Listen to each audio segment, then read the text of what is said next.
बिस्मिल्लाहिर्रहमानिर्रहीम। रसूलुल्लाह सल्लल्लाहु अलैहि वआलैहि वसल्लम ने फरमाया कि मैं एक वक्त सो रहा था। मैंने ख्वाब में देखा कि लोग मेरे सामने पेश किए जा रहे हैं और वो कुर्ते पहने हुए हैं। किसी का कुर्ता सीने तक है और किसी का इससे नीचा है। फिर मेरे सामने उमर बिन ख़त्ताब लाए गए। इनके बदन पर जो कुर्ता था इससे वो घसीट रहे थे, यानी इनका कुर्ता ज़मीन तक नीचा था।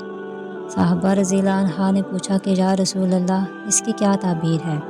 आपने फरमाया कि इससे दीन मुराद है। एक दफ़ा रसूल करीम सल्लल्लाहु अलैहि वसल्लम एक अंसारी शख्स के पास से गुज़रे, इस हाल में कि वो अपने एक भाई से कह रहे थे कि तुम इतनी शर्म क्यों करते हो? आपने इस अंसारी से फरमाया कि इसको इसके हाल पर रहने दो, क्योंकि हया भी ईमान ही का एक हिस्सा है।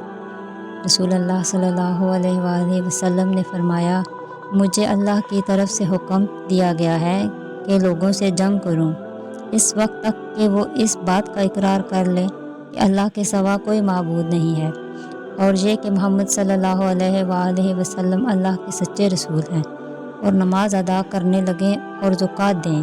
जिस वक्त वो ये करने लगेंगे तो मुझसे अपने जान और माल को महफूज कर लेंगे, सवाए इस्लाम के हक़ के।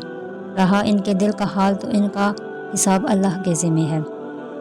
रसूलुल्लाह सल्लल्लाहु अलैहि वसल्लम से दरियाफ़्त किया गया कि कौन सा अमल सबसे अफसल है?